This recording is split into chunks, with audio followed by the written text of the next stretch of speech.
তোমরা কেমন আছো? আশা করি ভালো আছো। মিলনের সবাইকে স্বাগতম জানাই। তো আজকে তোমাদের সঙ্গে শেয়ার করবো শোল মাছ, একদম নিরামিষ ঘরোয়া পদ্ধতিতে রান্না করবো। চলো দেখা যাক রান্নাঘরে। কড়াইতে শুকনো লঙ্কা জিরা ভালো করে শুকনো খোলায় ভেজে নেবো। দিয়ে দিলাম চন্দনটা দিলে মাছের ঝোলে দিলে একটা গন্ধ বেরোয়, খুব সুন্দর সেন্ট বেরোয়। তো যাই হোক বন্ধুরা, এটা ভাজা হয়ে গেলো, নামিয়ে রেখে দিলাম। কড়াইতে তেল দিয়ে দিলাম। তেল দেওয়ার পরে এই যে দেখতে পাচ্ছ এই শোল মাছটা 500 গ্রাম দিয়ে, যাক বেশি টুকরো হয়নি, 3 জনের মাংসের হয়ে যাবে। দিয়ে শোল মাছটা আমি আলু দিয়ে করব। আর মশলা কি টমেটো, শুকনো লঙ্কা, আদা, আর এদিকে ভেজে রেখেছি চন্দনী জিরা ভেজে রেখেছি। দেখতে পাচ্ছ কয়েকটা তেল গরম হয়ে গেল। তেল গরম হয়ে যাওয়ার পরে মাছটা এক এক করে দিয়ে দিচ্ছি। দেখতে পাচ্ছ আর মাছের পিসগুলো বেশি মোটা করিনি, খুব মোটা না, খুব একটা মিডিয়াম সাইজ আছে। যাই হোক 3 জনের মাংসের হয়ে যাবে।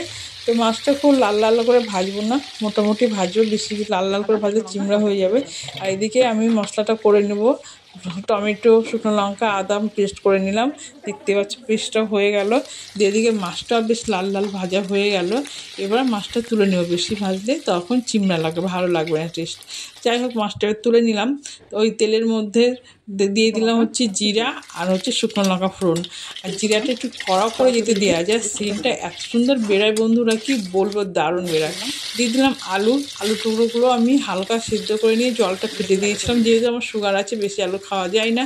যাই হোক আলুর মধ্যে আমি লবণ দিয়ে দিলাম। লবণটা দিয়ে ভালো করে একটু আলুটা ভাজবো, কষে ভালো করে ভেজে এটা রান্না করব। আর যে রান্নায় হোক না কেন বেশ কষে রান্না করলে রান্নাটা খেতে টেস্টি হয়।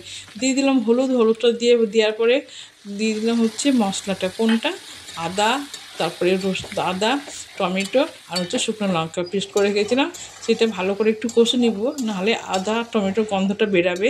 ভালো করে কষে নিচ্ছি। দেখতে পাচ্ছ এটা কষা হয়ে এসছে, তেল ছাড়া ছাড়া ভাব হয়ে আসছে।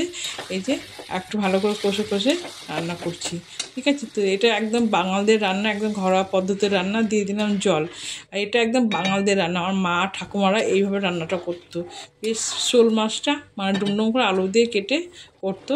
দিয়ে দিলাম মাছের মাছগুলো দিয়ে দিলাম। ফুটছে টকবক করে, ঝোলটা টুকবক করে ফুটছে। আর হালকা তেলেই রান্না করেছি, তাও মাছটা ভালো, আর তেলটা বেশ ভালো ভেসে ভেসে যাচ্ছে। আর কালারটা তো খুব সুন্দর হয়েছে বন্ধুরা। আর ভাজা মশলা দিয়ে তোমরা রান্নাটা একবার ট্রাই করে দেখবে, অবশ্যই ভালো লাগবে। এটা একদম পুরো বাঙালদের রান্না। দিয়ে দিলাম চন্দনী আর জিরা ভাজা মশলাটা দিয়ে দিলাম। দিয়ে দেখতে পাচ্ছ মাছের ঝোলটা হয়ে এসছে।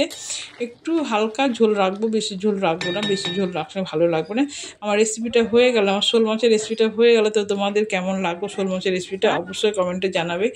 ভালো লাগলে লাইক শেয়ার কমেন্ট করবে। কালারটা খুব সুন্দর হয়েছে, আর খেতেও দারুণ হয়েছে বন্ধুরা। যে কোনো রান্না আগে আমি খেয়ে ট্রাই করি, তবে তোমাদের সঙ্গে শেয়ার করি। যাই হোক রেসিপিটা ভালো লাগলো লাইক শেয়ার কমেন্ট করে। টাটা বন্ধুরা।